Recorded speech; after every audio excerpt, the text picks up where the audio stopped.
मूलाचार का मतलब जिसमें मुनियों की चर्या का वर्णन है, जिसमें मुनियों का कथन है, मुनियों का आचरण कैसे होता है, किस प्रकार की क्रिया होती है। एक ही आचरण, एक ही मूलाचार चल रहा है सब वर्तमान में। जितने भी आचार, जितने भी साधु, जितनी भी परंपराएं हैं, सब मूलाचार को प्रमाण लेकर लेते हैं। और मूलाचार को जो साधु नहीं मानते, मूलाचार से हटके चलते हैं, मूलाचार से हटके बोलते हैं, मूलाचार की प्रवृत्ति से अलग करते अपनी प्रवृत्ति, वो साधु सम्यक से रहते।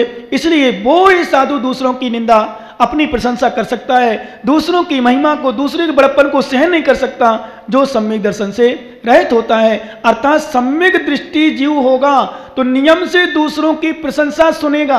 ध्यान रखना भी नगरपुर वालों, तुम्हारे पहले बूंदी का भी पंचकड़क है ना।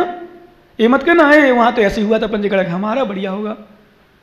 नहीं, ये कहो कि उनका भी बढ़िया हुआ था, हमारा और बढ़िया होगा। क्या परेशानी? इसलिए नहीं कि हमारा नाम हो, इसलिए कि धर्म की प्रवाहना वहां जितनी हुई उससे और ज्यादा हो। क्या भावना बनाना? जितनी प्रवाहना हुई और अच्छे से प्रवाहना हो, धर्म की प्रवाहना होना चाहिए बस।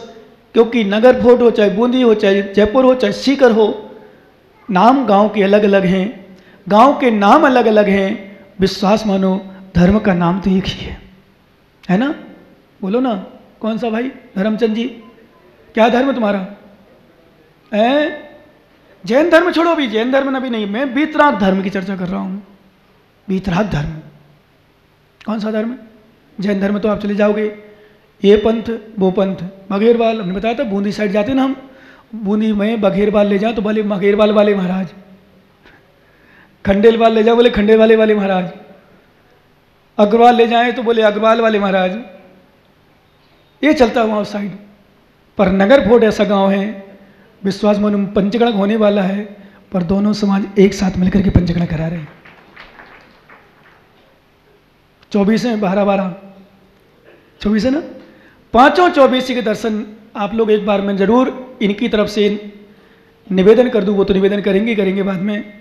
राजन जी निवेदन कर लेना सबको, हाथ जोड़ के पदम चंद, दोनों अध्यक्ष वहाँ के दोनों मंदिर के हैं, और पूरी कमेटी पंचगण समिति, इनसे निवेदन करना कि एक बार भगवान मूलनायक पारसनाथ के दर्शन और 24 महाराज के दर्शन करने जरूर छोटे से गांव में, नगर में आकर के हमारा उत्साह वर्धन जरूर करना। ऐसी भावना जरूर सीकर वालों से बना लेना है। आप भावना बनाना, निवेदन करना, प्रार्थना करना।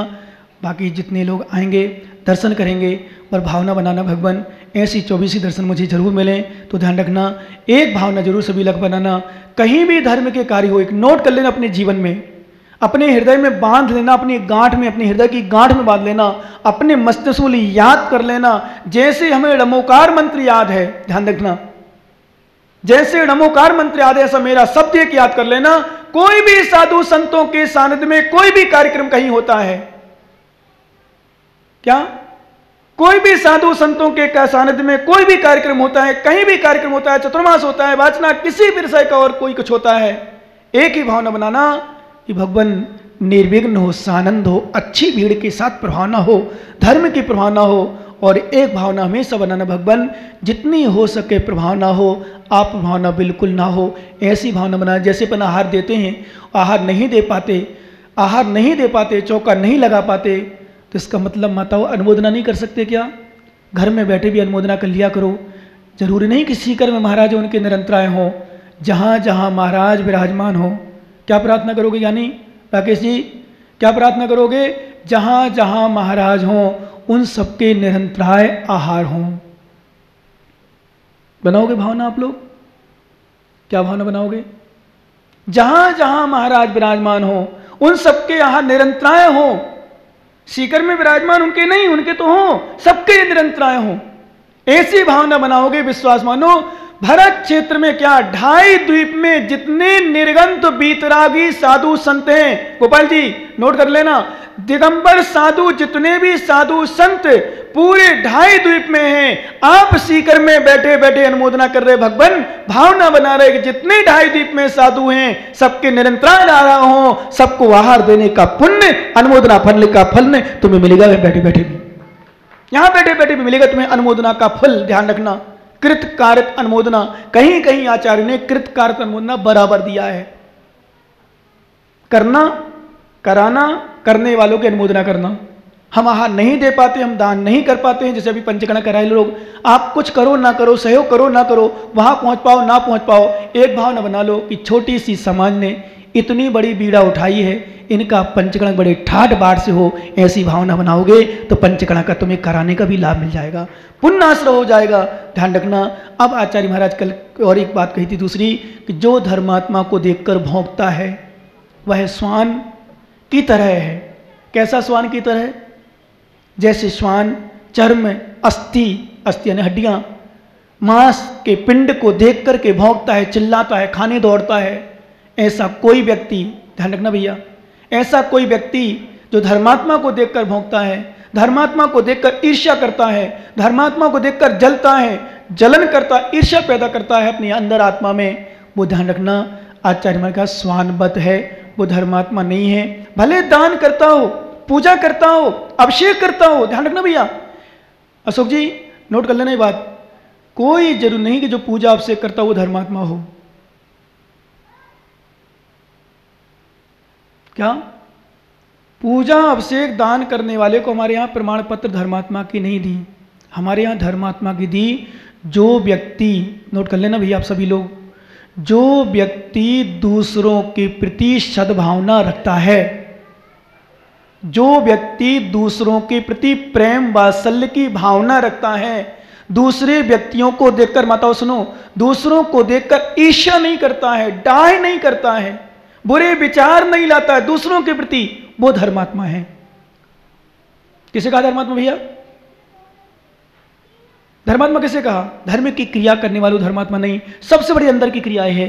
पूजा पाठ करने वाले तो बहुत मिल जाएंगे, पापी भी धर्मात्मा के भेष में हो जाएंगे, दान करने वाला कोई भी मिल जाएगा, त्याग करने वाला कोई भी मिल जाएगा, मंदिर बनाने वाला कोई मिल जाएगा, पंचकर्मा कराने वाला कोई मिल जाएगा, वेदी बनाने वाला कोई भी मिल जाएगा, पर ऐसी भावना वाला बहुत बिरले मिलेंगे।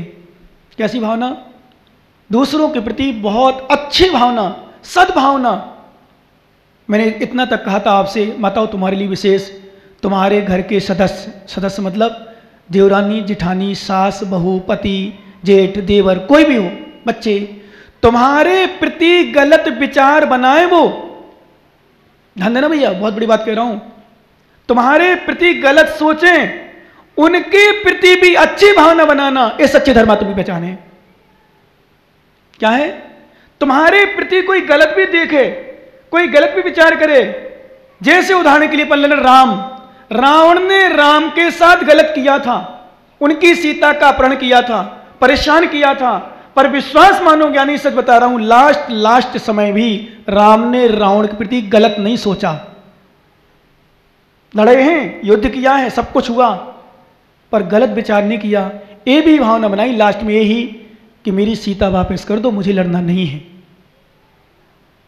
मेरे पास समय नहीं है। क्या? जैसे आप लोगों ने सुना हो कभी, महाभारत रामायण आज अपने ग्रंथों में लिखा है, अवतारी वैष्णव में धर्म में लिखा वैसे है, उसमें भी महाभारत रामायण जब हुआ करती थी, दिन में युद्ध हुआ करते थे और रात्रि में शाम को एक दूसरे के तंबू में जाया करते थे, एक दूसरे को मलहम पट्टी करा करते थे, दवाई किया करते थे, सेवा किया करते थे। क्यों? इसको कहते धर्मात्मा पुरुष, धार्मिक भावना।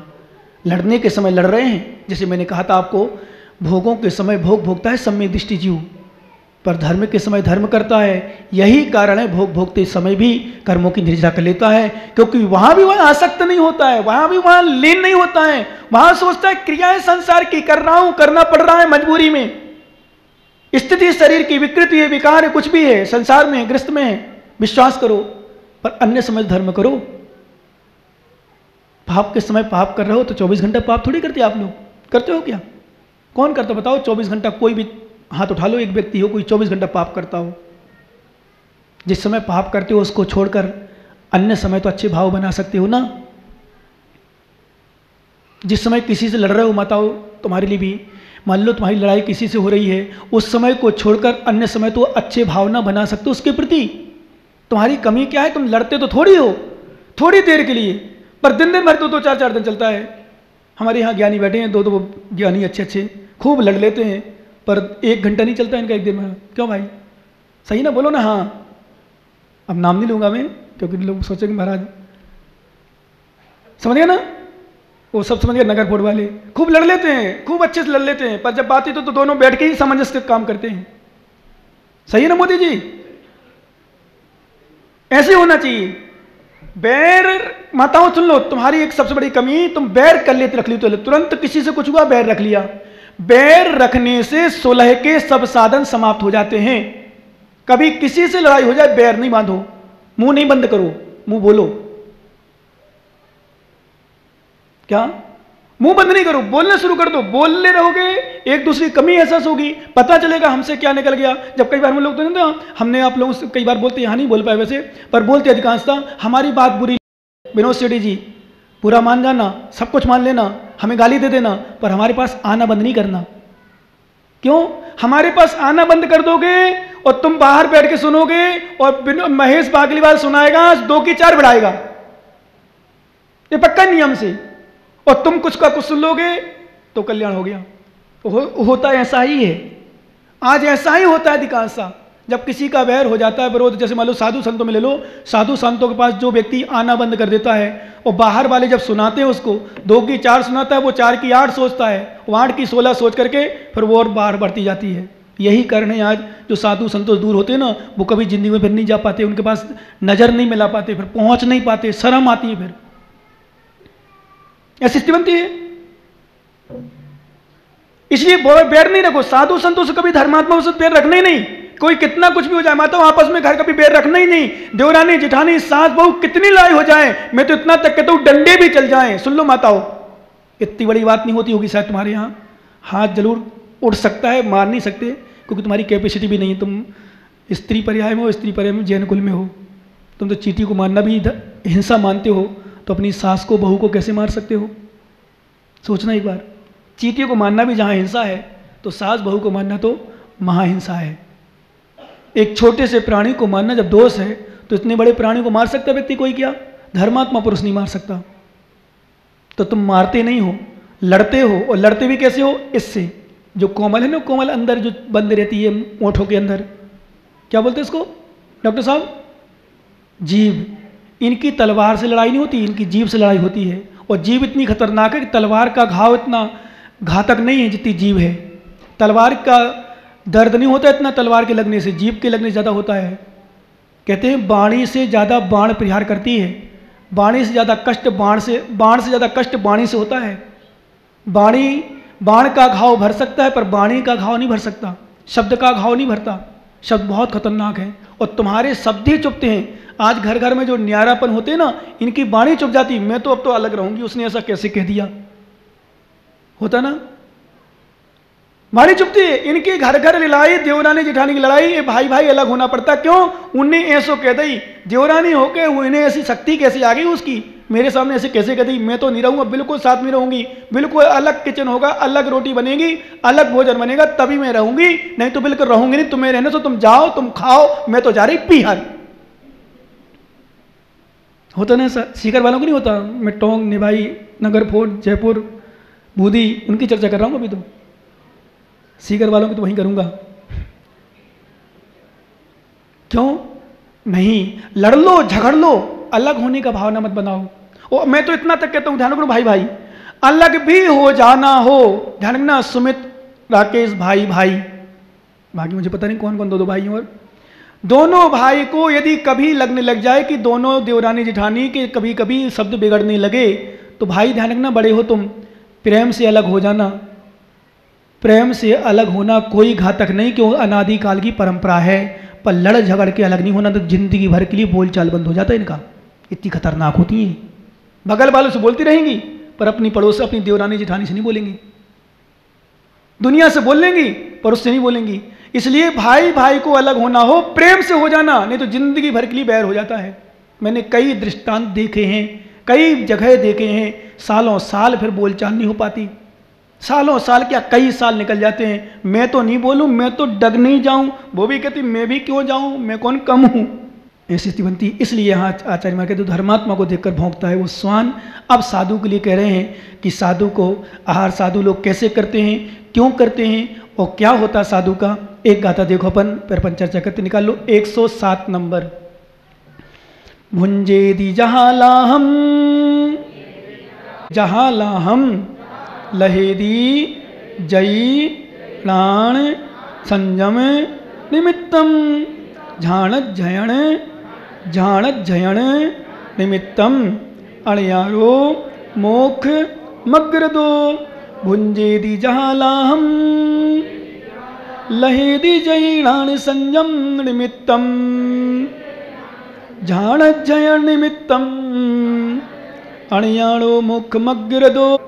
क्या बात है। आचार्य भगवान कुंदकुंद स्वामी बहुत सुंदर सूत्र दे रहे हैं कि मुनिराज कैसा आहार करते। पहले कहले भुंजेदि जहा लाहम, यथा लाभ, अर्थात जैसा प्राप्त बौद्ध धर्म में यथा लाभ, जो मिल जाए वो ले लो। तो बौद्ध धर्म के भिक्षुक ने प्रश्न किया, बनते आपने कहा जो मिल जाए वो ले लो, क्या लूँ? बोले जो मिल जाए वो खा लो। बोले बनते कुछ भी मिल जाए? बोले हाँ, मैंने कह दिया ना जो मिल जाए, मांस का टुकड़ा भी तुम्हारे कटोरे में कोई डाल दे उसको भी ले लो। हमारे यहाँ ऐसा नहीं कहा। जैन धर्म में, अपने जैन धर्म के दो विभाग हुए शुरू में, श्वेतांबर दिगंबर, दिगंबर श्वेतांबर। श्वेतांबर रामनाव में भी क्या किया है कि उद्दिष्ट त्याग की जगह जो अपन ने था लाभ है जो जैसा मिले वैसे ले लो, उसके लिए क्या किया इन्होंने कि चौके में जाओ, आप उनसे कहो, क्या बोलते हो तुम्हें पता है? उस वाले कोई आता है जो साधु साध्वी, भिक्षाम वृत्ति भिक्षाम है, भिक्षाम देही गोचरी। यदि कोई माँ पोंछा लगा रही है फर्श का तो हाथ ना धोए, उसी पोंछे भाले हाथ से दे दे। सामग्री रोटी बना रही है, आटा उसन रही है, आटा हाथ से आटे से मछा हुआ है, हाथ ना धोए। जो भी सामग्री तुम्हारी बन के रखी हो, बासी हो, ठंडी हो, पुरानी हो, कैसी हो, अशुद्ध हो, अभक्ष हो, जो हो, भिक्षाम देही अर्थात गोचरी दो, वो डाल दो। जो दे दो आप, नमकीन हो, पुराना हो, नया हो, कल का हो, परसों मर्यादा हो, ना हो ले लेंगे। बिस्किट हो, ब्रेड हो, जलेबी हो, पोहा हो, कचौड़ी हो, रसगुल्ला हो, कोई भी चीज़ कभी भी बनी हो, यहाँ तक कि होटलों में भी जाके ले लेते। उसका रीजन देते हैं, बोले उद्दिष्ट त्याग मतलब यथालाभ। यथालाभ मतलब जैसा जहाँ जो श्रावक दे उससे ले लेना चाहिए। जबकि हमारे यहाँ फिर हमारे आचार्यों ने फिर स्पष्ट किया, ऐसा नहीं कि जो मिल जाए वो खा लो। हमारे यहाँ फिर कहा गया शुद्ध हो, मर्यादित हो, भक्ष हो। कैसा? शुद्ध हो, मर्यादित हो, भक्ष हो, वो शुद्ध भोजन लो जैसा मिले। मतलब इसका कहने का अर्थ हमारे आचार्य महाराज का ये था, नमक हो ना हो कोई बात नहीं, ठंडा हो गरम हो कैसा भी हो,